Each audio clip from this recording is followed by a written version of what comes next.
Okay, magandang hapon sa ating mga kapares. Ito ang Paring Pares, kung saan pares ang kasiyahan at syempre kasama ang kwentuhan. At pares ang alaala ng kahapon at ang saya ng kasalukuyan. Makakasama nyo kami ng isang oras. Ito po ang inyong lingkod, si Jera Season. Ako naman, si Manong Joe Saldariaga, Ang inyong kapares ngayong hapon.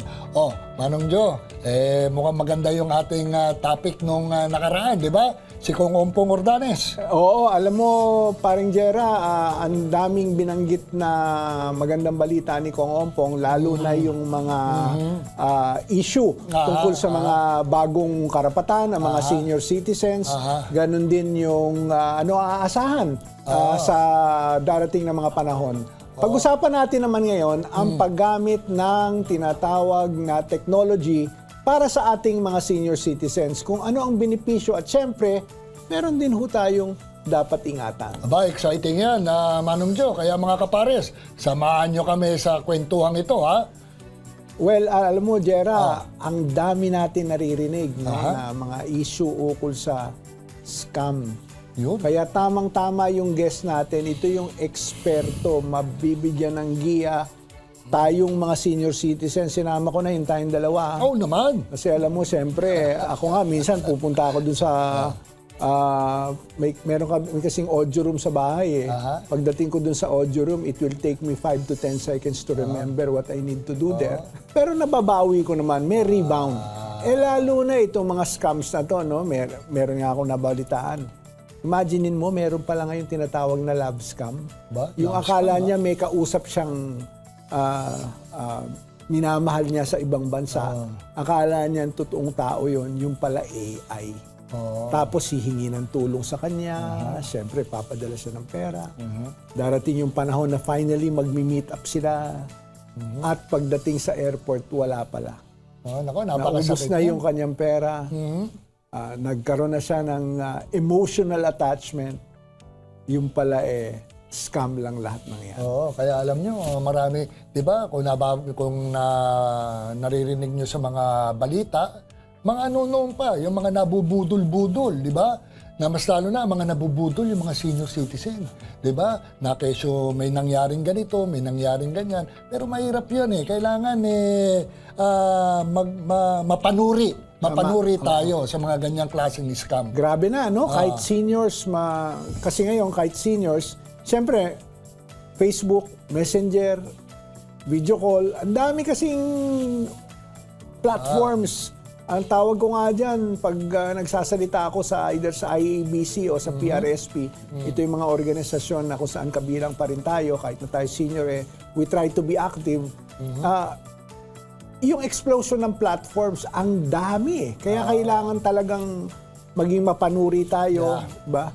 Kaya tama Think yan. ka muna. Yun yun yung gusto kong... Mag-isip-isip kayo, ha?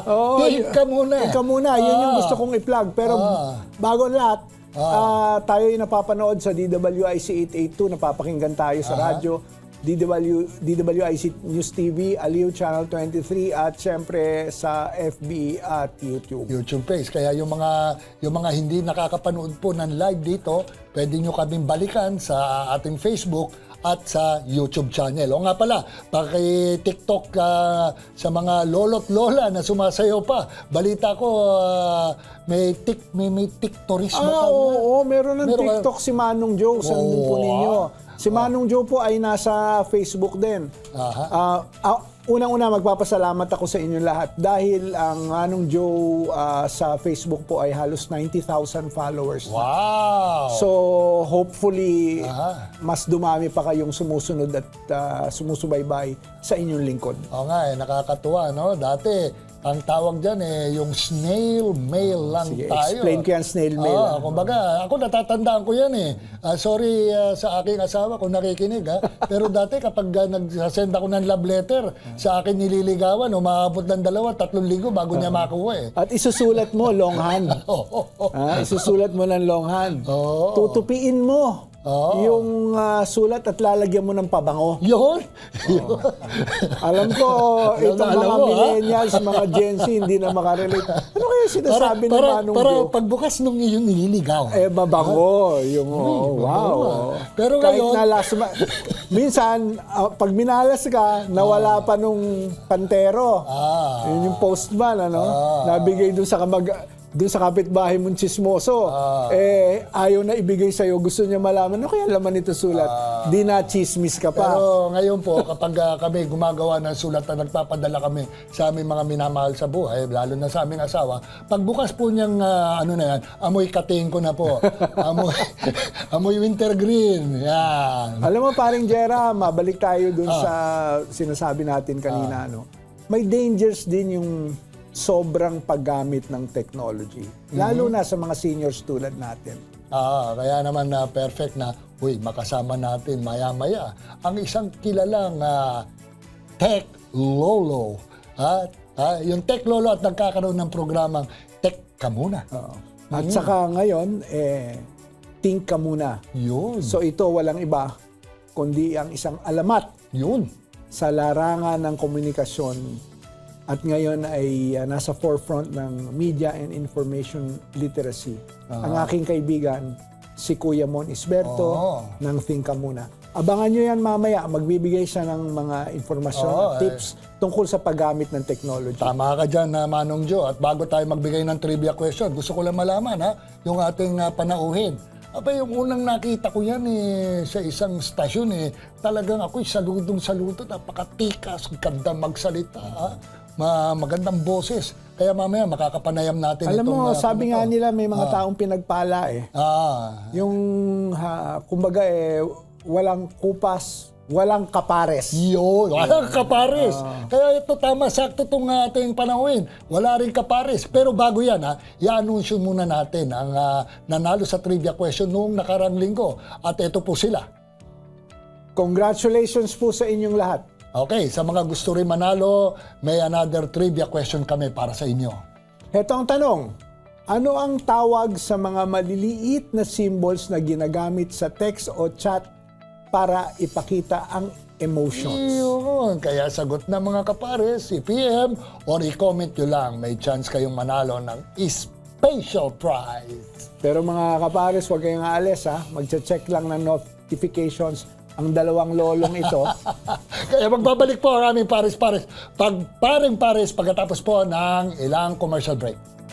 Okay, nagbabalik po tayo ulit dito sa bagong programa ng DWIC at Aliw Channel, ang Paring Pares. At gaya na nabanggit natin kanina, makakasama natin ngayon ang isang special na bisita.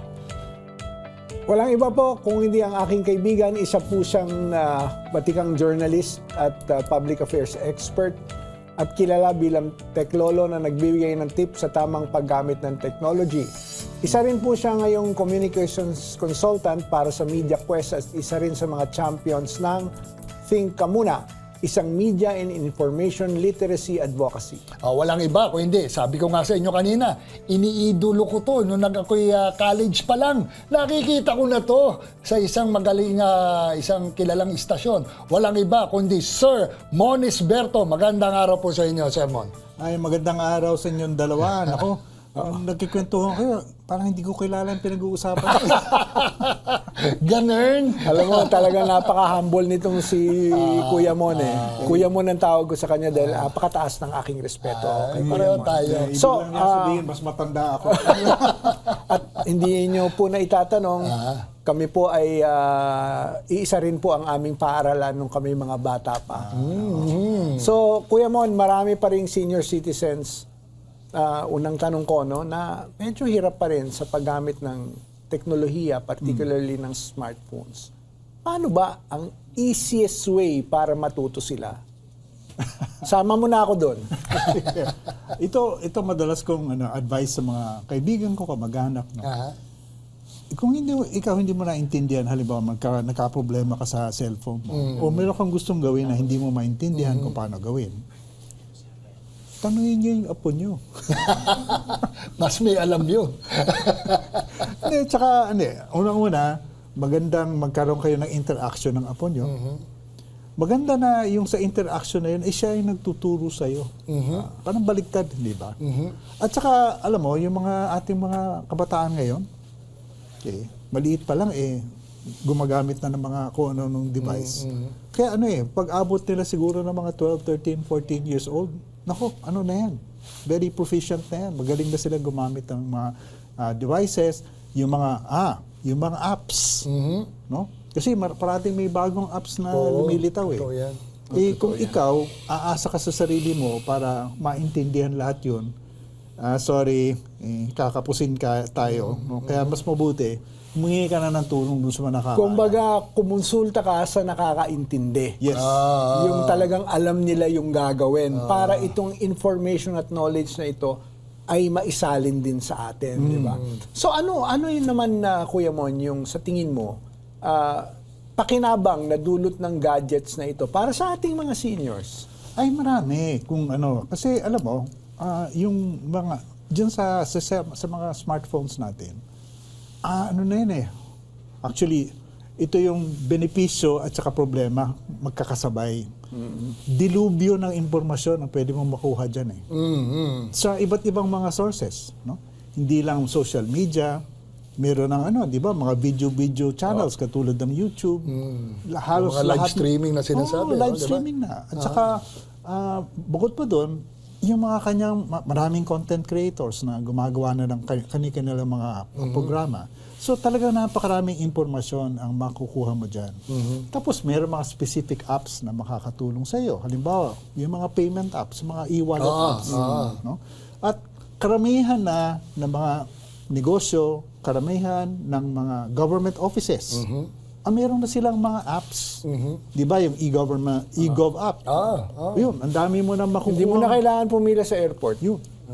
So, kung matuto kang gumamit ng mahusay sa iba't ibang mga apps na to, marami kang benepisyo makukuha sa buhay. Convenience, safety. No? Halimbawa, kung magkakaroon ng isang malaking storm, mayroong mga warnings, di ba? Di ba naririnig nyo yung Ako narinig, tumutulong ang sa text. pinupuntahan kong app dyan si Windy. Yes. Kasi Yes.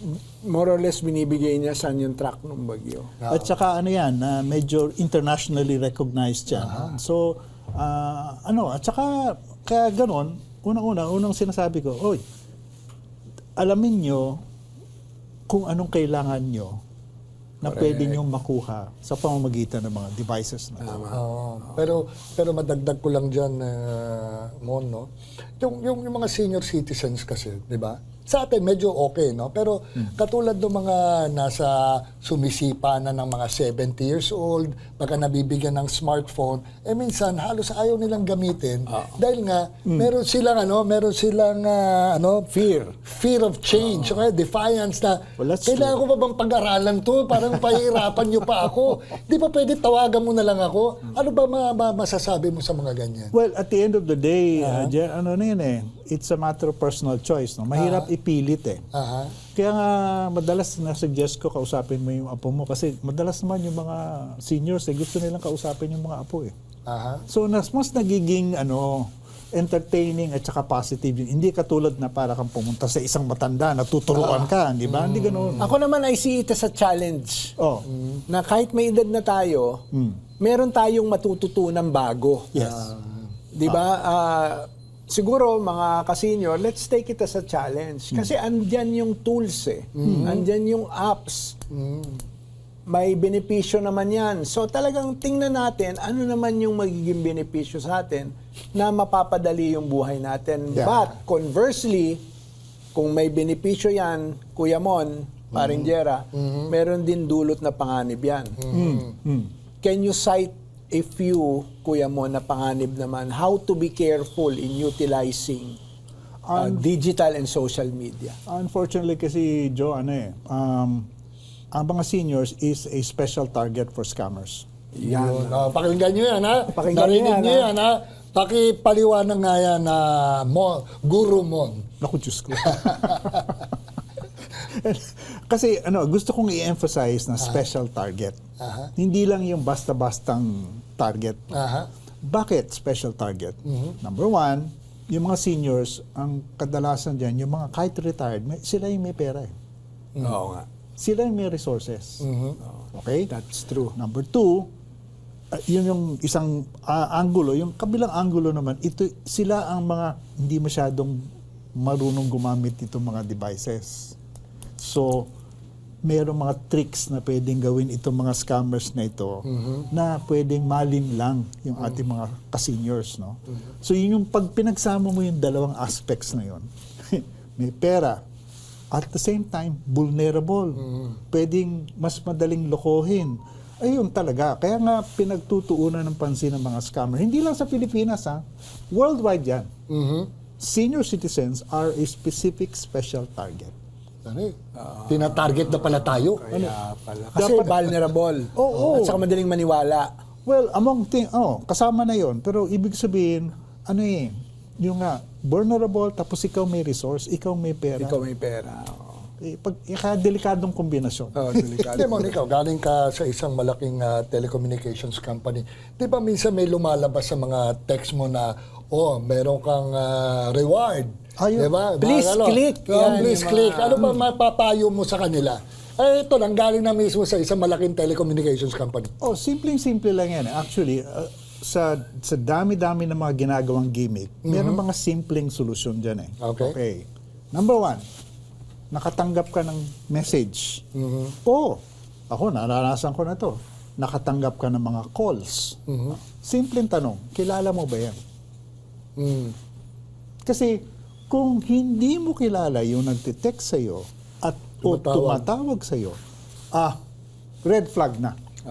Pero ako, Kuya Mon, I'm very happy. Smart itong gamit ko. Okay. Pag may pumapasok na tawag, mismo yung smart nagsasabi, potential fraud. Yes. So, may ganun. ang laking tulong nun. Kaya ako nagpapasalamat ako sa Smart for that information. Hindi ko na sinasagot. Kasi malamang sa hindi, talagang problema yon. Kaya yun ang isa naman paraan kung paano naman tayo natutulungan ng telco industry. Yes. So, mahusay na may serbisyong ganyan. Pero paminsan-minsan, meron pa rin nakakalusot na mga tawag eh. So ako, nakaranas na ako na may tumawag sa akin. Nagpakilala siya na tiga-bangko ko daw siya. It so happens na actually meron nga akong account doon sa bangkong yun. No? So, pero dahil hindi ko kilala, di ba mga bangko meron sila mga 4-digit numbers? Correct. Hindi 4-digit number. Napansin mo pa yun, ha? Kasi ordinary cellphone number. So, yun pa lang, Red flag na. pero ako medyo kumbaga nag-eksperimento ako noon eh. Hindi ko, sinagot ko kasi gusto ko malaman ko anong sasabihin. Yun, nagpakilala siya. Na sa bangko daw siya, etc. etc. So, tinanong ko, Brad, ano nga palang pangalan mo? Lalaki kasi. Binigay niya yung pangalan. Siyempre, fake yun. Bakit ka tumawag? Tapos sabi niya, kasi sir, meron kaming napapansin na parang suspicious transactions sa mga accounts mo. Aba. Ganun ba? Sabi ko, sabihin natin, pangalan niya June. Sige. June, kasi, anong accounts na sinasabi mo may suspicious sa transactions? Hindi siya makasagot na maliwanag. Sabi ko, talagang scam. Malabo. Mahirap na magbigay ng information. O sabi ko, June, ganito na lang. No? Sige. Checkin ko yung accounts ko. Kung meron akong makitang medyo hindi malabo, tawag ko sa'yo. So, tinigil ko na. So, pero ganun ang stilong na ginagawa ng mga tao. Minsan naman, Kuya Mon, ang sasabihin nila, pakibigay yung 4-digit na PIN. Yun. Wag na. Sige. Sige. Meron ako minsan na encounter na gano'n eh. Pagka gano'n, red flag na rin yun. Kasi super. hindi hihingiin ng inyong bangko o ng inyong credit card ang inyong personal PIN. Ang general rule dyan, Joe, at saka Jenna, is pag may humingi sa iyo ng information tungkol sa personal information mo o yung account mo, X na yun. Simple lang yun. Basta merong hiningi sa yung ganyang impormasyon, malabo yun. Mga ka-senior, tandaan nyo yan. Tandaan Pag nyo may yan, ha? hininging impormasyon sa inyo, sabi nga ni Kuya Mon, think ka muna. Red flag na yan. Huwag nyo nang ituloy kasi malamang sa hindi, scammer yan. Gusto kong ipaliwanag yan, buti nabanggit mo yan kasi, John. Bakit ba yung advocacy namin sa media information literacy ay kinuha yung pangalan Think Ka Muna? Okay. Okay. Kasi yan ay isang basic na idea. Kasi yung mga manloloko, yung mga scammer, particularly yung mga online at saka digital, ang ginagawa nila ay gumagawa sila ng taktika para masundot yung karamdaman nila. Either maiinis ka, magagalit ka, o matutuwa ka o ma-attract ka. Basta merong silang yung ipipindot na botones para yung damdamin mo ay kumbaga magse-surge. Yeah. Oo. Bakit ganon? Aha. Kasi pag nangyari yun, pag sumiklab yung damdamin mo, hindi ka na mag-iisip. Para palang pag-ibig yan, Kuya Mon. Uy, teka. Sorry. Hindi, ako sasabihin ko lang itong, ito lagi kong Sige. pinapaliwanag, lalo sa mga nakakabata na minsan magtatanong sa akin, Manong Joe, bakit ganun ang emosyon ko minsan? Alam mo ninyo, may isang French philosopher. Ang pangalan niya si Blaise Pascal. Ito ang natatandaan ko na natutunan ko sa aking philosophy professor. Anya, sabi ni Blaise Pascal, the heart has a reason, which reason itself does not know. Kaya yung bugso ng damdamin, yung emosyon, kadalasan, tama kayo Kuya Mon, hindi na natin nagagamit ang ating isip. Pero ang dagdag pa dyan, Joe at saka Jera, is that hindi ito aksidente. Ito'y sadyang-sadya. Yun talaga ang pinag-aaralan ng mga Inaaral scammer. nila, Kung paano nila gagawin na yung palalakasin yung damdamin mo, yung reaction mo. Pag-aaralan nila yung vulnerability mo. Kasi yun ang isang problema sa social media. Kasi sa social media, naiipon ng lahat ng datos na ano bang nakikita mo, alam nila kung anong gusto nila, alam nila kung ano hindi gusto mo. Di ba, minsan nasa algorithm na yan no? Nandun na yan. Nandun na yan Ganon din ang ginagawa ng mga scammers. Pag-aaralan ka, i-scan ka, i-profile ka. Ayun. Tapos, pag inano sa iyo yung kanilang anumang gimmick na Matitrigger gagawin nila, ka na. Matitrigger ka. So, hindi aksidente yun. At hindi siya, anong tawag nito? Chance lang? Hindi. Sinasadya, pinag-iisipan. Scientific, kumbaga, yung approach. Kaya, halimbawa, isang simple statistic, fake news. Okay. Alam mo ba, ang fake news ay kumakalat 7 times faster than real news. Yan 7 times faster. Bakit? Hindi yan, hindi aksidente yan.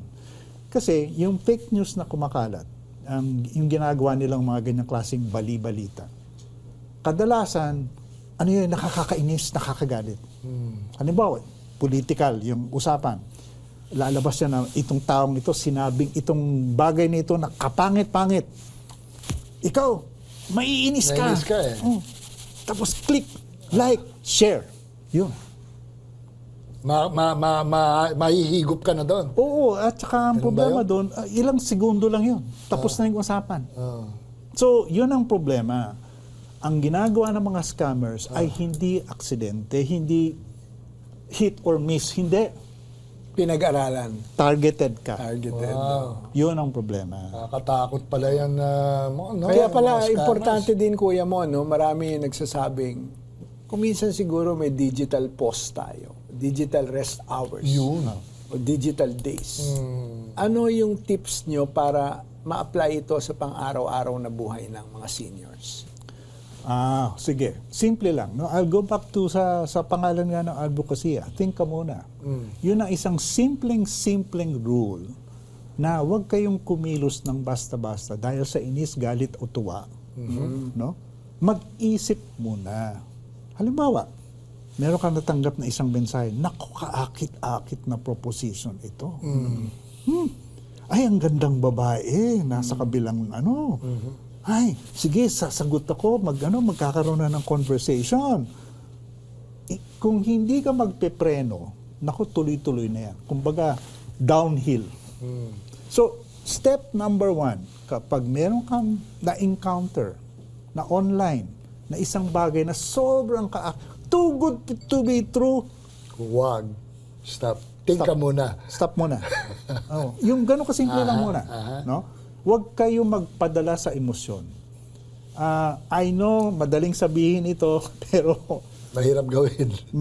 maaring mahirap gawin. Depende sa circumstances. Kasi napakarami akong mga kilalang mga kaibigan na dadala. Pero tama kayo, Kuya Mon, kaya nila tinatarget yung seniors kasi yan yung meron ng pera, di ba?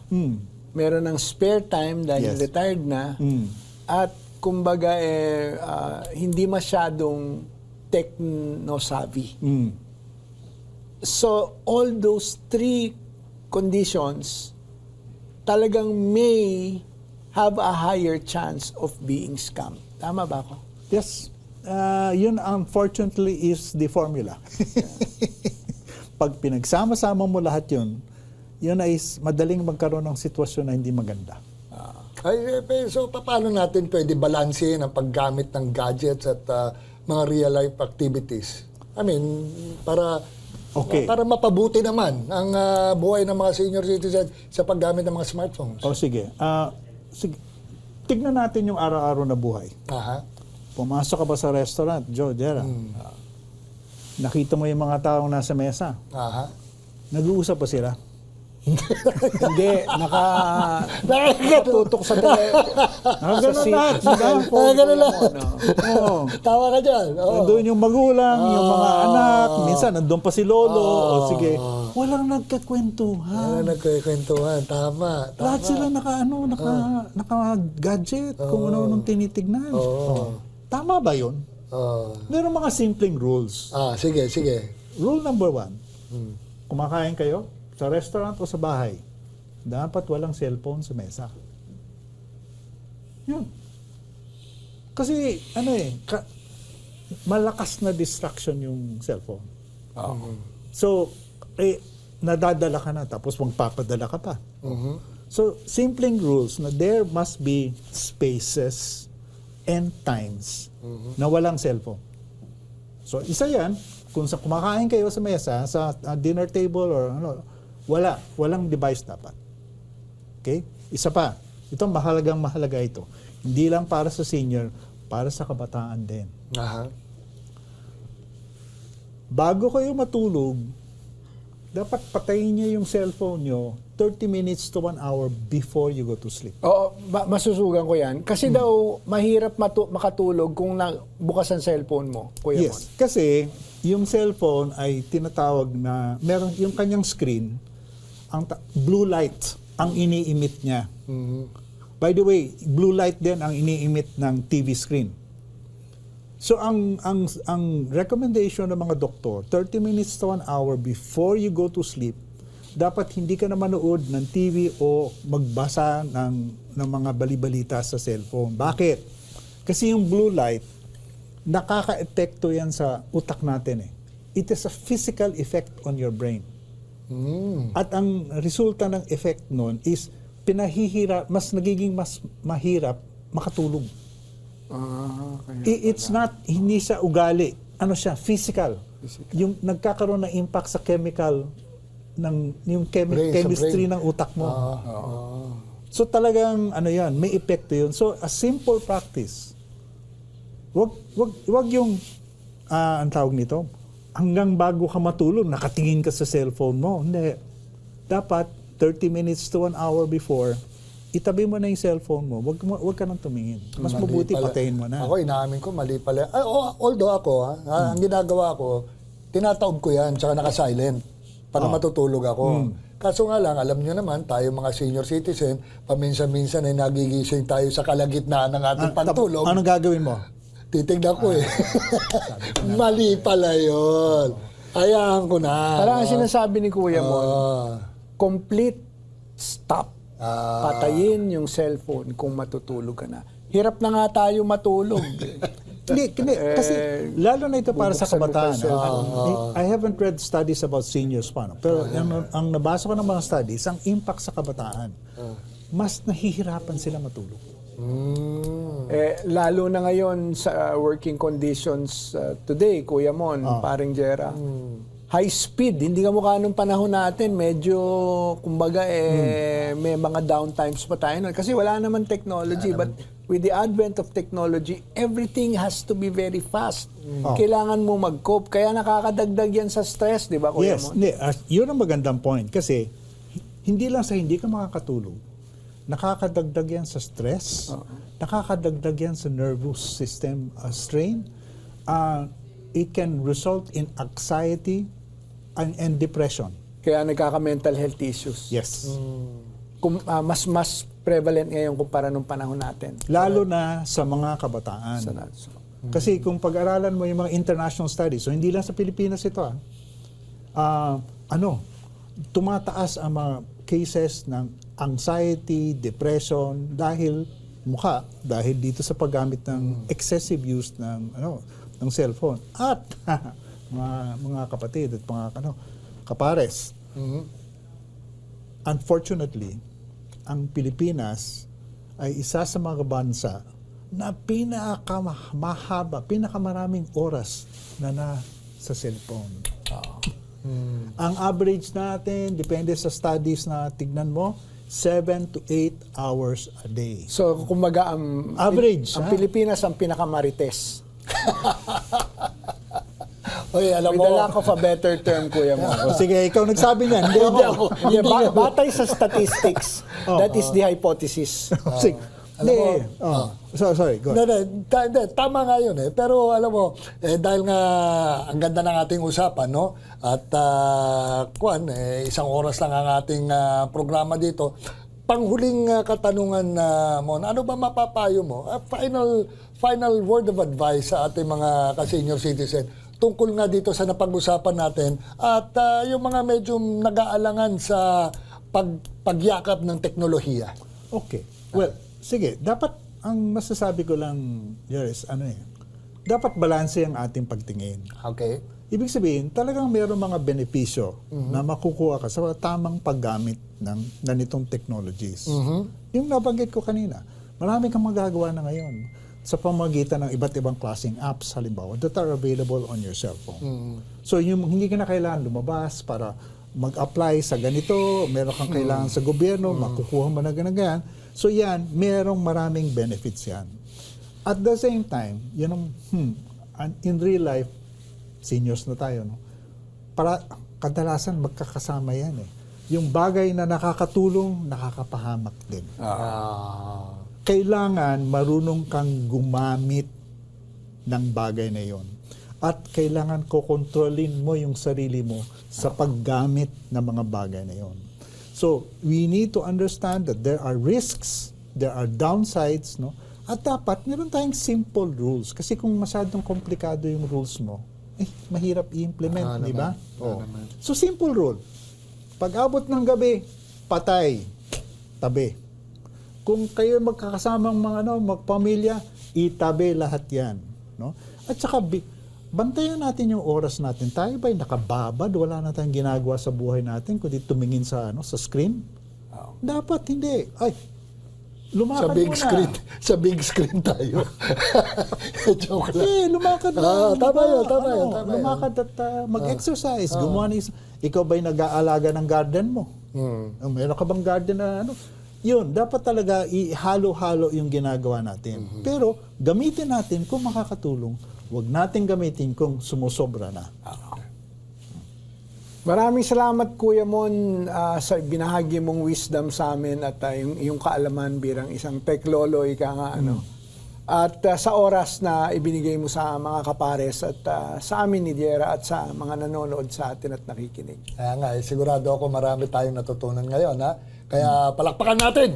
Yay! Palakpakan natin si Tika muna. Thank you. Guro ng Teklolo, si Moniz Berto. Ngayon mga kapares, ulitin natin ang ating trivia, no? Yung question kanina. Yung question natin kanina, ano ba yung tawag sa mga maliliit na symbols na ginagamit sa text o chat para ipakita ang emotions? Kaya tandaan i-PM or i-comment na ang sagot dahil malapit na nating sabihin ang correct answer. Dyan lang muna kayo ha. Magsisiesta lang kaming mga lolo. Mabilis lang ito, babalik kami. Magbabalik po ang pares. Welcome back mga kapares, mga kasenyor, mga kaibigan at lahat ng mga taga-subaybay natin. Alam po ninyo, mapapanood pa rin tayo sa Aliw Channel 23 at DWIZ News TV, Facebook at YouTube at syempre napapakinggan sa DWIZ 882 kHz. Jera, ang ganda kanina nung sinabi ni Kuya Mon, there are two sides to technology. Isa, yung mapapakinabangan mo, magiging helpful at useful sa'yo. Pero tayong mga senior, kung hindi natin alam gamitin, tanungin natin ang mga apo natin. Tama yan. At maganda rin yung payo kanina ni Mon na yung mag-ingat tayo sa mga scams. Yes, that is the second part of the use of technology and the explosion of technology. Yung mga scams. Yes. We have seen and heard and read stories of sad situations brought about nitong fake news, scams, yung kukunan ka ng pera, sa pamamagitan ng akala mo it's too good to be true, nakikita ka, yung pala madidisgrasya ka, imbis na ikaw ang kumita, makukunan ka ng pera. May isa pa, di ba, yung love scam. Yung akala mo, meron kang potential na magiging sang-irog, ika nga pag-ibig. Alam mo naman kung minsan ang puso, hindi nag-iisip So ikaw, akala mo totoong tao yun, no? Sa kabilang linya o kung saan man ibang bansa, bigay ka ngayon ng bigay ng pera, yung pala peke. May mga naririnig tayo na babalitaan, nagkita sa airport, hindi dumadating. Yung pala na-scam, na halos naubos na yung kanyang kabuhayan. Kaya nga po, kaya kayong mga senior citizen, mag-ingat po tayo, no? Mas lalo na yung mga katulad ng sinabi kanina ni Boss Monisberto na kapag meron kayong natatanggap na text na parang meron kayong mga napanalunan, may mga hihingi ng mga personal data sa inyo, medyo umatras muna kayo at ika nga ng sinabi nila think ka muna. Maging mapanuri po tayo. Kasi tayo rin ang mapiperwisyo kapag kumagat tayo dito sa mga scams na to. Kaya nga ako, itong advokasya na think ka muna, napakalaking tulong. Hindi lang actually sa senior citizens po, kung hindi sa mamamayang Pilipino. Yes. Kaya itong advokasiyang ito nila Kuya Mon at ng think ka muna, ako, let's embrace this, let's help in our own little way. Let's push media and information literacy. Huwag tayong magpapabiktima sa fake news, sa scam at dun sa mga hindi magandang intention sa atin. At the end of the day, nasa sa atin din yan. Tama. It is up to us to be careful. It is up to us to use technology to our advantage. Conversely, it is up to us to prevent from being scammed. Yes. Tama yan, no? At tayo, bago pala ko, bago ko makalimutan, nais kong batiin ang aking mga kababayan sa lalawigan ng Pangasinan, maabig ya ngaram at kayo namin. Di tanad linggayin, tan demanad arom ya bayan at Pangasinan. Medyo hindi ko naintindihan. Hindi, alam mo, Latin no? yan, Latin. Sa mga taga-Pangasinan, mga kababayan ni Jera, isang magandang hapon po sa inyo lahat. Ako naman, babatiin ko yung aking mga kababayan dyan sa Pasig City. Ako po'y taga-Pasig, subalit lumaki po sa Makati, Rizal. Yun, Rizal. Babalik ko uli yan, Ako'y pinanganak nung mid-60s. Ang Makati po noon ay kasama pa sa lalawigan ng Rizal. Ito, total sinabi mong ganyan, no? Ito ay isang trivia lamang, no? Alam ba ninyo na the late Carlos P. Romulo, who was born in Camiling, Tarlac, okay? Pero yung pinanganak siya, ang Camiling, Tarlac was still part of Pangasinan. Kaya, tulad na sinasabi mo, taga Pangasinan daw. I am a proud Pangasinense, ang sinasabi ni Carlos P. Romulo. Dahil during that time, ang Kamiling Tarlac was still part of Pangasinan. Kaya, Babatiin trivia ko po rin yan. yung mga fans ng yumaong si Robert Redford. Pero yung di ba, uncle mo yun Hindi ba uncle yun? Alam mo, sa kulay at Hindi. Lamang ng isang katutak na paligo sa akin yun, Jera. Alam mo, he's a legend. Yes, I am a yes. fan. Ang daming pelikula niya na nasubaybayan ko kahit papano. At ang paborito ko, dalawa.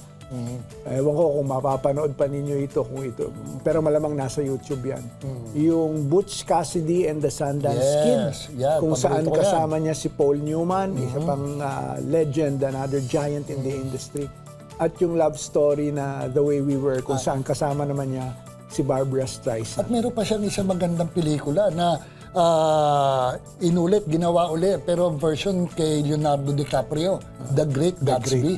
Ayan. Doon nauso yung mga panahon na yon. Siguro yung mga nakaka-relate po sa aming mga senior citizen.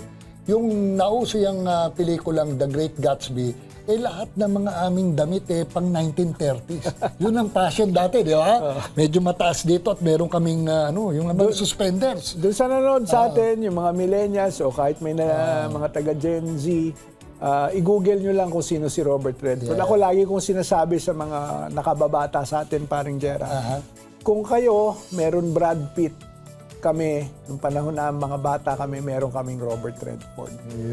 So, of course, another legend that's passed.